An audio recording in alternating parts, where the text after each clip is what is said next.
Studio viewers எல்லாருக்கும் வணக்கம்.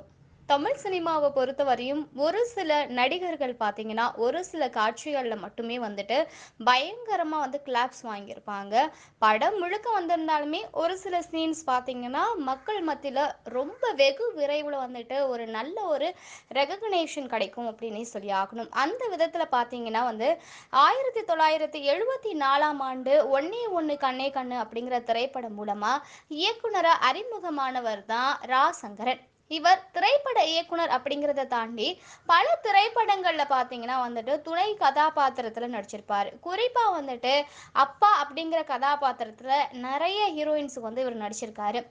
இதுல முக்கியமா சொல்லணும், எந்த படம் இவர பத்தி சொல்லணும் அப்படின்னு பார்த்தோம்னா, மணிரத்னம் இயக்கத்துல வெளிவந்து மிகப்பெரிய அளவுல ஹிட் குடுத்த படம் தான் மௌனராகம் படம். இன்னைக்கு வரையுமே எல்லாருக்குமே ஒரு கிளாஸான ஒரு படமா பார்க்கப்பட்டுட்டு இருக்கு.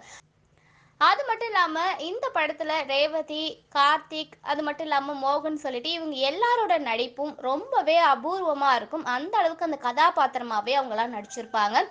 அது எல்லாருமே மிகப்பெரிய அளவுல பாராட்டியிருந்தாங்க. படமும் பார்த்தீங்கன்னா, வசூல் ரீதியாவும், விமர்சன ரீதியாவும் மிகப்பெரிய அளவுல பேசப்பட்டிருந்துச்சு.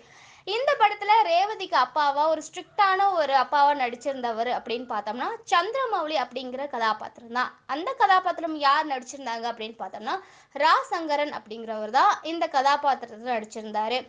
சந்திரமௌலி அப்படின்னு சொன்னாலே எல்லாருக்கும் ஞாபகத்துக்கு வர்றது மௌனராகம் படம் தாங்க. அந்த ஒரு சீனே போதும் இவர பத்தி சொல்றதுக்கு, வேற எதுவுமே தேவை கிடையாது. இந்த படத்துல நாயகன் கார்த்திக் பார்த்தீங்கன்னா, மிஸ்டர் சந்திரமௌலி அப்படின்னு சொல்ற அந்த வசனம் மிகப்பெரிய அளவுல பிரபலம் அடைஞ்சிருந்துச்சு. அது மட்டும் இல்லாம கடந்த சில வருடங்களா வயது மூப்பு காரணமா சினிமாவிலிருந்து கொஞ்சம் விலகி இருந்த ரா. சங்கரன் பார்த்தீங்கன்னா, இன்னைக்கு தன்னோட 92வது வயதுல காலமாயிருக்காங்க. இப்போ இந்த தகவல் பார்த்தீங்கன்னா, திரையுலகத்தைச் சேர்ந்த பலரையுமே சோகத்துல ஆழ்த்தியிருக்கு அப்படின்னே சொல்லி ஆகணும்.